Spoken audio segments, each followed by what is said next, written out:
I never imagined that a simple smell from the kitchen would make my entire world collapse in one evening. The laughter of my husband, the glow of candles, the sound of clinking glasses. It should have been the happiest day of my life. But instead, what I discovered that night made me question everything. My marriage, my family, and even the woman I thought I was. Don't scroll now, because this story is not just about betrayal. It's about how far someone can go when love is turned into a weapon, and how the ones closest to us sometimes hide the darkest secrets. Let me take you back, before that smell changed everything. My name is Isabella. A year into my marriage, I thought I was living a fairy tale. I had just been promoted to director at one of the biggest companies in the country, a moment that should have marked the start of a golden chapter in my life. My father, the CEO of Salazar Construction Group, had always given me the world. But more than the luxury, more than the wealth, what I treasured most was the man I had chosen to share it with. Jeremy. Jeremy didn't come from money. He wasn't born into silk sheets or champagne dinners. But he had something even rarer, ambition and charm. When he looked at me, I believed I was the only woman who mattered. And so, when my parents gifted us ISA Projects, a company built in my name, I thought it was not just a business, but a symbol of trust, of our love, of the future we were building together. How blind I was. Because behind Jeremy's warm smile, behind his kisses on my forehead, and behind the endless promises, there was another life, a secret, and it took just one ordinary Tuesday for that secret to unravel. That morning, Jeremy told me he had to leave urgently for Santa Monica. A partner was waiting, he said, and he might not return until the weekend. Disappointed, I packed his bags quickly, trying not to let him see the sadness in my eyes. We had planned to go to the movies that night. I told him to drive safely, and he kissed me gently, whispering, "You be good at home, sweetheart." "I'll be back as soon as I can," I believed him. Of course I believed him. But as the garage door closed and his car disappeared, I felt a chill sweep through the house. Our Beverly Hills mansion, usually buzzing with life, seemed to echo with loneliness. I wandered from room to room, dusting here, tidying there, but my heart wasn't in it. And that's when I remembered something. The Santa Monica condo my parents had given us as a wedding gift. We hadn't used it in months. Maybe, I thought, I could surprise Jeremy. Maybe I could drive down, freshen it up, and give him the joy of finding me waiting there after his long day of work.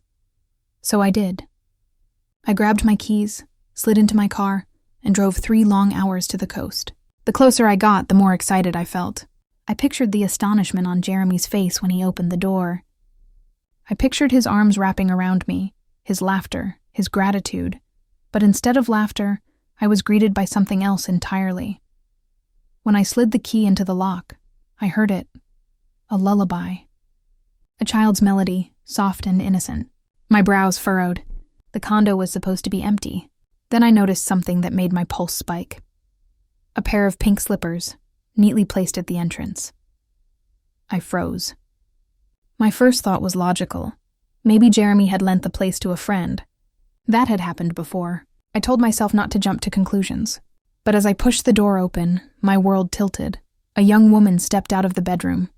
Her hair was pulled into a messy bun, her pajamas wrinkled, her face pale with fatigue. But she wasn't alone. In her arms was a baby, barely a year old, resting against her chest with a pacifier. I stood there, paralyzed. "Oh, excuse me," she said, startled. "Are you looking for someone?" Her voice was calm, but my mind was chaos. Who was she? And whose child was she holding in my home? I forced a smile. "Oh, hi.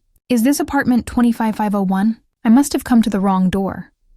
She tilted her head, suspicion flickering in her eyes. "This is 251.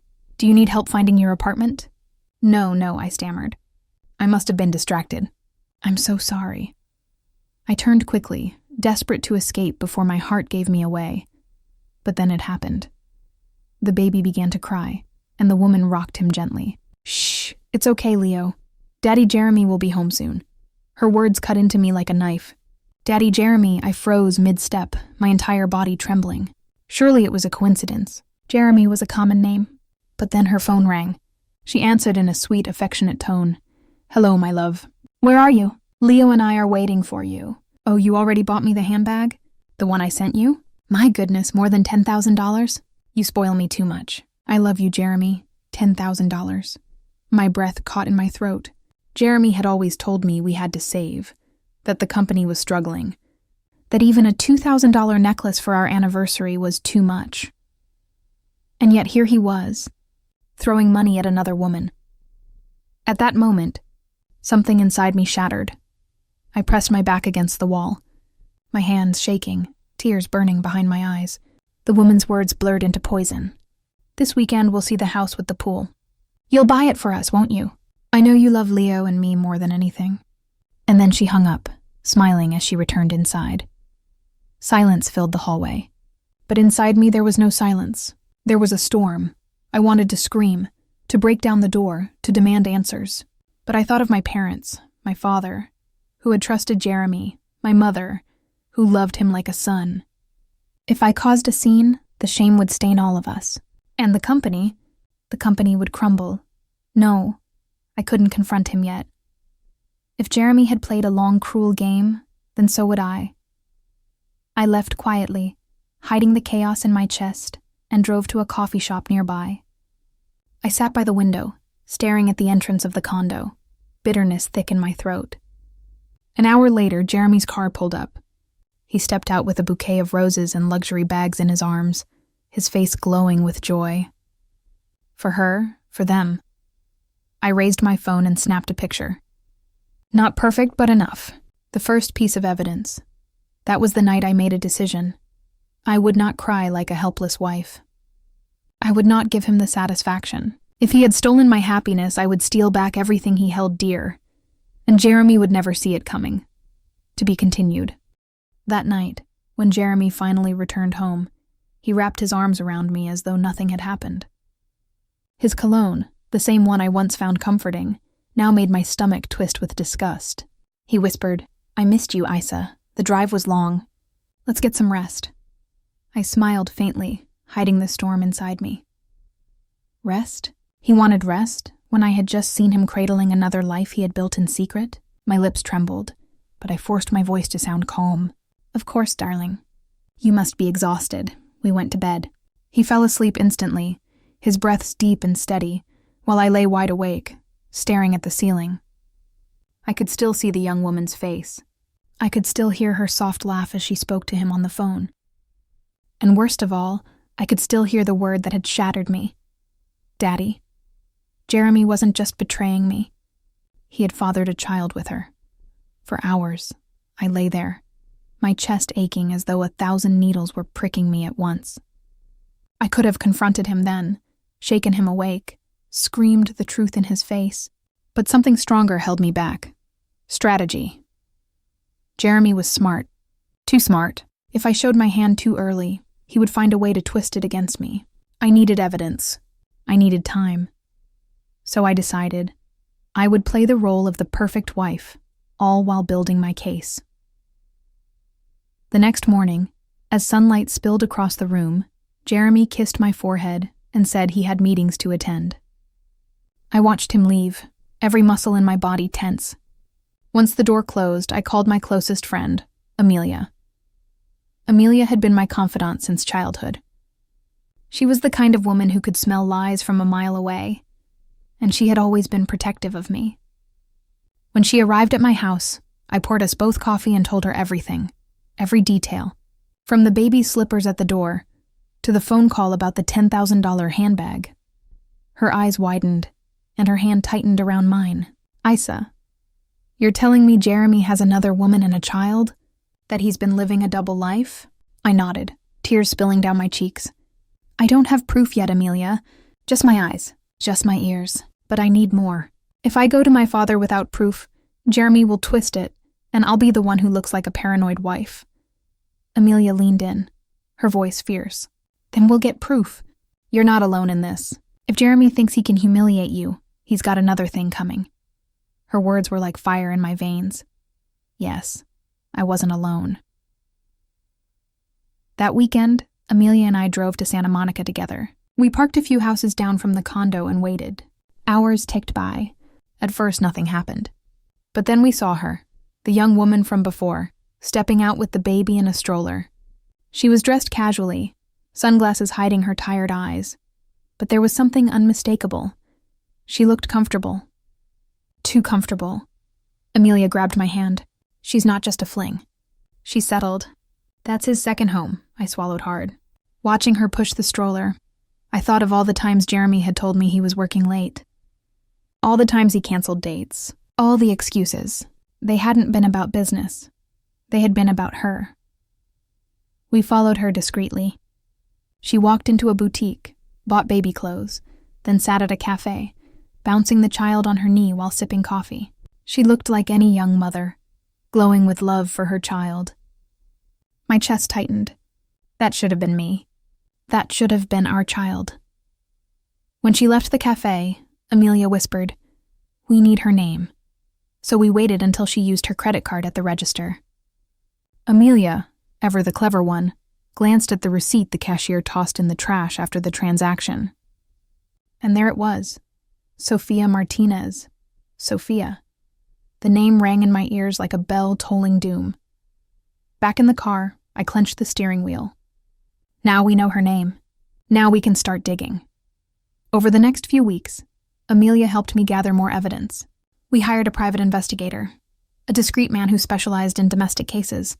Within days, he provided us with photos. Jeremy and Sophia at the condo, Jeremy holding the baby, Jeremy shopping for groceries with them. It was undeniable. But the investigator also uncovered something else, something that made my blood run cold. Sophia wasn't just Jeremy's secret lover. She was also the daughter of one of our company's fiercest rivals, Miguel Martinez. My jaw dropped when I read the report. Miguel Martinez had spent years trying to undermine my father's business. He had filed lawsuits, stolen contracts, and spread rumors in the industry. And now, Jeremy, my husband, was not only sleeping with his daughter but raising a child with her. This wasn't just betrayal. This was sabotage. My mind spun with the implications. If my father discovered this, the scandal could ruin him.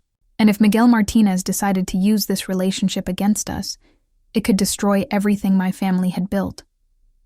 I pressed the report to my chest, tears streaming down my face. Why, Jeremy, why would you do this to me, to us? That night, I sat alone in the living room when Jeremy walked in. He tossed his jacket onto the couch, smiling. "Good news, Isa. I landed a new client today. Things are looking up for us." I looked at him, my vision blurry with rage. How could he stand there lying to my face after spending the weekend with Sophia? But again, I swallowed the storm. I smiled faintly and said, "That's wonderful, darling. I'm proud of you." Because the time for confrontation had not yet come. No. I needed the perfect moment, the perfect stage, and little did Jeremy know. That stage was already being prepared, because my father had announced that he wanted to throw me a grand party, a celebration of my promotion and my new role as director. It would be held in our Beverly Hills estate, with hundreds of guests, business partners, friends, family. Everyone who mattered would be there. And as I thought about that upcoming night, a dangerous idea began to take root in my mind. What if I revealed everything then? What if, in front of everyone, Jeremy's mask came crashing down? The thought electrified me. For weeks, I had been drowning in silence. For weeks, Jeremy had toyed with my trust. But soon, the world would know. Still, another part of me hesitated. Was I ready? Could I endure the humiliation, the whispers, the pitying stares? Amelia placed her hand on mine. "Isa, listen to me. Don't you dare doubt yourself. You have the truth. And when the truth comes out, Jeremy will have nothing left. Trust me. You'll know the right moment." Her words echoed in my mind as the party day drew closer. And yet, I had no idea that when that night finally came, it wouldn't be me who exposed Jeremy. No, it would be something else entirely. Something I could never have imagined to be continued. The week leading up to the party was torture. I felt like I was walking through quicksand, smiling on the outside while drowning inside. Jeremy and I moved around the house like actors in a play, speaking lines that no longer meant anything. He kissed my cheek before work. He asked me about my day. He even brought me flowers once, as though the thorns of his betrayal weren't already embedded in my chest. But every touch, every word, every smile, it all felt hollow. Because I knew the truth, and the truth has a way of changing how you see everything. When he picked up his phone and stepped outside for a business call, I pictured Sophia on the other end, whispering sweet nothings. When he claimed he was staying late at the office, I saw him rocking his child to sleep. I couldn't unsee it. I couldn't unhear it, and yet I had to pretend. I had to stay patient.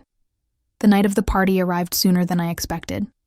The estate was alive with music, laughter, and the clinking of glasses. Chandeliers glistened overhead, and every room was filled with flowers and silver platters of food. Guests in elegant gowns and tailored suits mingled, congratulating me on my promotion. "Isabella, you're your father's pride," one investor told me, raising his glass. "You've always had the brilliance of a leader," another said warmly. Their words should have made me proud. But as I stood there in my glittering gown, I felt like a fraud, because behind the smiles and congratulations, my marriage was rotting. Jeremy was, of course, the picture of charm. He shook hands, told jokes, and kissed my hand in front of everyone. He played the part of the devoted husband so well that even I might have believed him if I hadn't seen the pictures. But then it happened. The moment that changed everything. I had stepped into the kitchen for a breath of air, away from the noise when the scent hit me, a rich, unmistakable aroma, arroz con pollo spiced with cumin and saffron. I froze. That smell. It wasn't just food. It was the same dish Sophia had been cooking the day I first saw her in the condo. The smell was burned into my memory, haunting me. Why was it here at my party? I turned the corner and my heart dropped into my stomach. Standing there in my parents' kitchen was none other than Sophia herself. She wore a modest black dress, her hair neatly tied, but her eyes widened in shock when she saw me. In her arms, the baby whimpered softly. My legs nearly gave out beneath me. What was she doing here? Before I could speak, Jeremy appeared beside her, his face pale as chalk. He set down his glass, rushing forward. "Isa, listen, I can explain." But I cut him off, my voice trembling with fury. "Explain? You bring her here? To my party? To my parents' home?" The guests in the hall must have heard my raised voice because heads began turning. Whispers filled the air as people drifted closer. My father's sharp gaze landed on me from across the room. Jeremy's jaw clenched. He glanced at Sophia, then back at me, desperation flickering in his eyes. It wasn't supposed to happen like this. Sophia, holding the baby tightly, whispered nervously, "Jeremy, maybe we should leave." But the damage was already done. The smell, the sight of her, the whispers spreading like wildfire. It was too late to hide anything. My father stormed forward, his commanding presence silencing the room. "Isabella, what is going on here?" Tears burned in my eyes, but I stood tall. "Ask your son-in-law, father. Ask him who this woman is. Ask him why her child calls him daddy." Gasps rippled through the crowd. The room buzzed with disbelief, like a hive of angry bees. Jeremy reached for my hand, but I yanked it away. His voice shook. "Isa, please. Let's not do this here. We can talk privately." "No," I said firmly, my voice echoing through the hall. "We talk here, tonight, in front of everyone." My father's eyes narrowed at Jeremy. "Isabella, is this true? Do you have proof of these claims?" I nodded, pulling out my phone. With trembling hands, I showed him the photos the investigator had given me. Jeremy with Sophia, Jeremy holding the baby, Jeremy shopping with them. The silence that followed was deafening. Then chaos erupted. Some guests whispered in shock. Others stared in pity. My mother covered her mouth horrified. My father's face turned crimson with rage as he shoved Jeremy back. "You dare humiliate my daughter and betray this family? After everything we gave you?" Jeremy stammered, his mask finally slipping. "Mr. Salazar, please, you don't understand." But Sophia stepped forward, her voice trembling. "He loves me. He loves Leo. He promised me we'd be a family." Her words were daggers. Jeremy buried his face in his hands, defeated, and I realized, in that moment, that the man I had loved no longer existed. He had been a mirage, a mask. Tears rolled down my cheeks as I turned to my father. I'm sorry. I should have told you sooner, but I didn't want to shame the family. My father pulled me into his arms, his voice breaking. No, my darling. This shame is his, not yours. The party dissolved into chaos. Guests left in whispers. Sophia was escorted out by security, her cries echoing in the night. And Jeremy was dragged out by my father's men, his once proud posture now hunched in disgrace. But even as the night ended, and I stood alone in my glittering gown, I knew this wasn't over, because humiliation was one thing, but revenge was another, and I wasn't done with Jeremy yet. Not by a long shot. To be continued. The party had ended in ruin. Guests scattered into the night, whispers clinging to their lips like shadows. My once proud celebration had transformed into a public battlefield, leaving me in the center of the wreckage. The next morning, silence filled the house. My father hadn't spoken to Jeremy after dragging him out, and my mother had cried herself to sleep. I sat in the kitchen, staring at a cup of untouched coffee, my mind racing. The images from last night replayed relentlessly. Sophia's trembling voice, Jeremy's pale face, the horrified gasps of our guests. But underneath the humiliation burned something sharper. Determination. Jeremy thought exposure was the end. He thought shame would destroy me. But what he didn't know was that I had already crossed into a new battlefield, the one where I would take back my power. Amelia arrived early, her eyes full of concern. She dropped her purse on the counter and hugged me tight. "Isa, are you okay?" I pulled away, my voice steady despite the storm in my chest. "I'm not okay. But I will be, because now, Amelia, it's war." She nodded, a fire sparking in her eyes. "Then let's prepare." The first step was clear.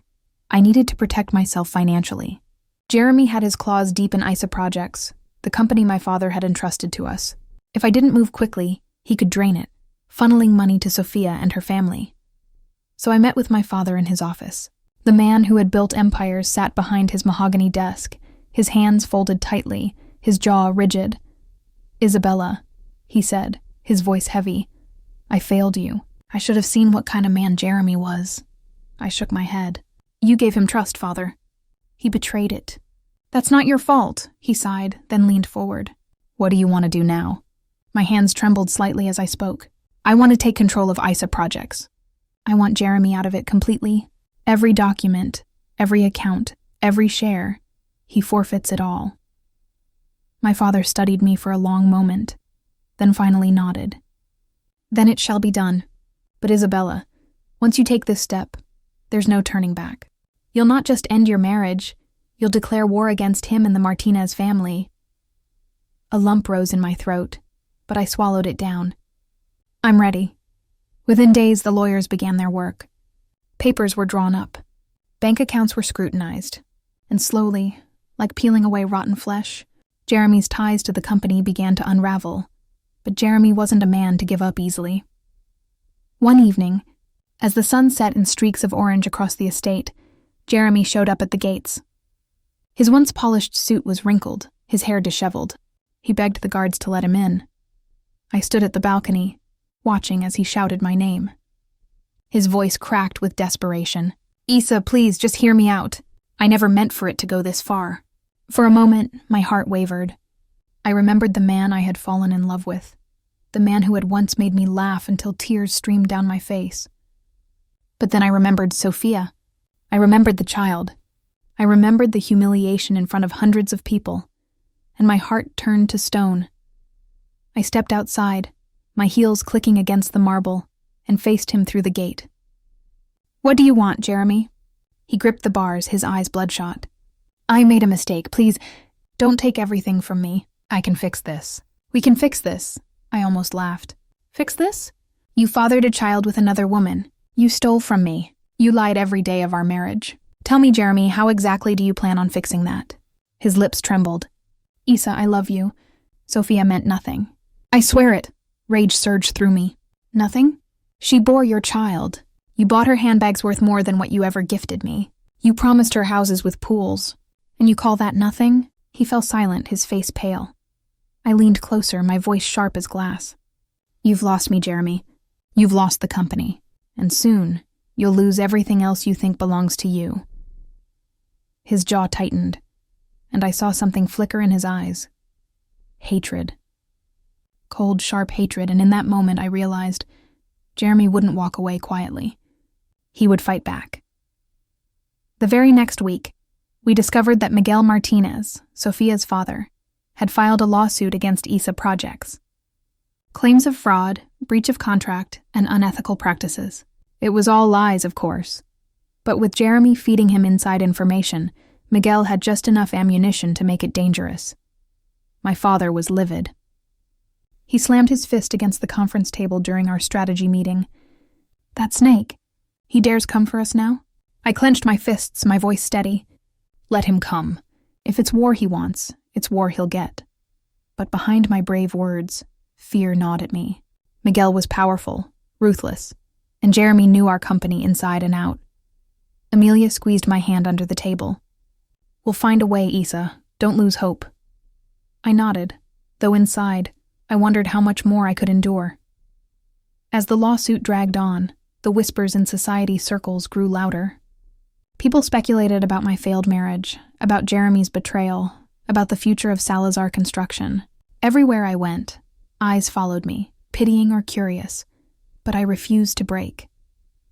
Instead, I poured my energy into rebuilding ISA projects, tightening contracts, cutting off any leaks Jeremy had left behind. Slowly, piece by piece, I began to restore stability, yet just when I thought I was gaining ground, another blow came. Late one night, Amelia called me in a panic. "Isa, you need to sit down. I have news." Dread filled my chest. "What is it?" Her voice shook. "Sophia's pregnant again." The words echoed like thunder in my ears. Pregnant. Again. I sank into a chair, my hands trembling. Jeremy hadn't just betrayed me once. He was building a new family, one child after another, as though I had never existed. Tears blurred my vision, but behind them burned a fire. Then he's even more of a fool than I thought. Let him build his family with lies, because I'll build mine with strength, and when I'm done, he'll wish he never crossed me. But what I didn't know was that Jeremy had already set his final plan into motion. And it was a plan that would put not just my company, but my very life in danger, to be continued. Jeremy's last words to me at the gate had not been a plea. They had been a warning, and now I could feel it creeping into every corner of my life. The lawsuit Miguel Martinez had filed wasn't just a legal attack, it was a public spectacle. Every newspaper carried headlines about the Salazar scandal. Reporters lingered outside my office. Cameras flashed whenever I stepped into court. The whispers in cafes and social gatherings no longer spoke of my promotion or my achievements. They spoke of betrayal, lawsuits, and humiliation. But beneath that noise, something darker was brewing. One afternoon, Amelia burst into my office, pale and shaking. "Isa, you need to hear this." One of the junior accountants said he overheard Jeremy in a cafe downtown.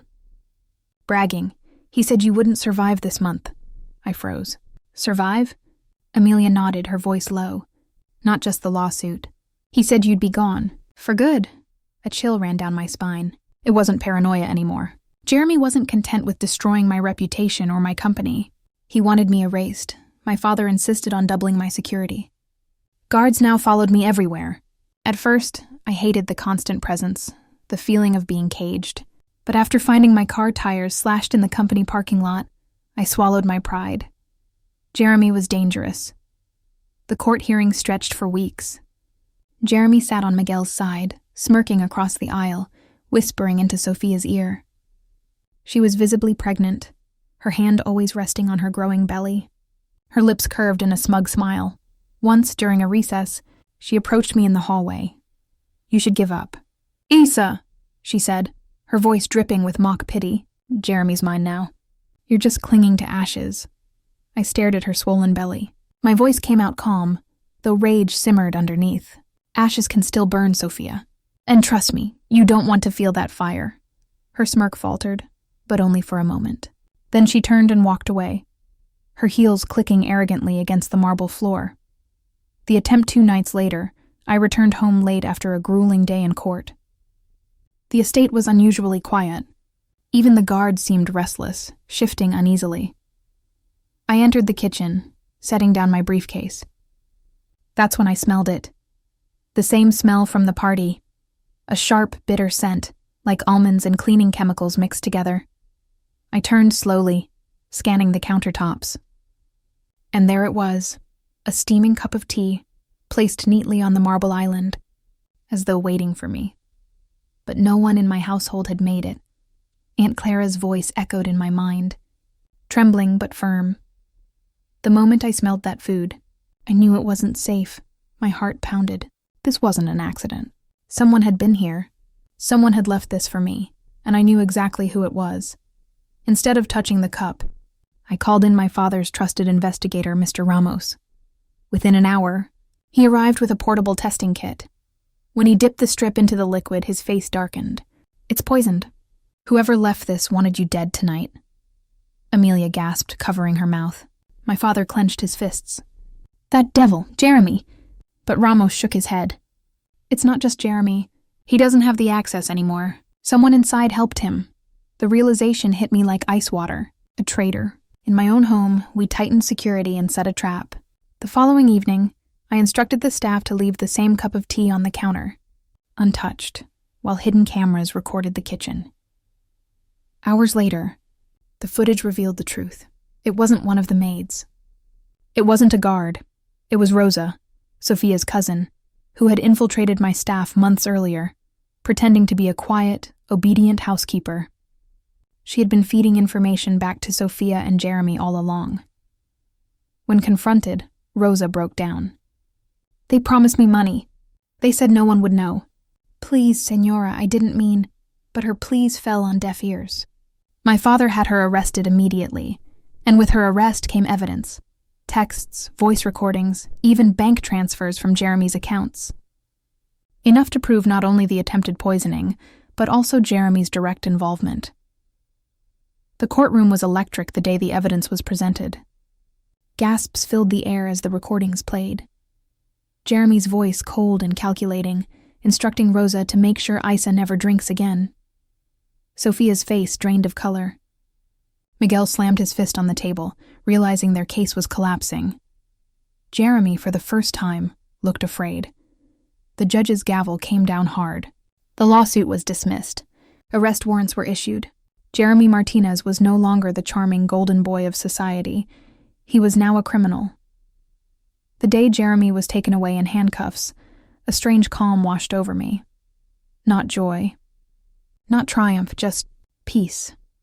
For so long I had been living under his shadow, his lies, his betrayal, his schemes. And now, finally, that shadow was gone. Sophia vanished from public life, hiding her shame behind the walls of her father's estate. Miguel's influence waned after the scandal, and Jeremy would spend years behind bars, haunted by the very greed that destroyed him. It wasn't easy, but with Amelia by my side and my father's guidance, I rebuilt ISA projects. We launched new projects, expanded to new cities, and slowly, the Salazar name regained its honor. But more importantly, I rebuilt myself. I was no longer the woman who let love blind her. I was no longer the wife who tolerated betrayal. I was Isabella Salazar. And I had survived. As Aunt Clara finished her tale, the room was silent. Her hands trembled slightly, but her eyes were fierce, glowing with hard-earned wisdom. She leaned closer, her voice low but steady. Children, remember this. Betrayal may break your heart, but it doesn't have to break you. When life poisons your cup, you don't drink it, you rise, you fight, and you make sure your enemies taste their own bitterness. Her words lingered in the air, heavy and unforgettable, and we all knew this wasn't just Aunt Clara's story. It was a warning, a lesson, and a legacy.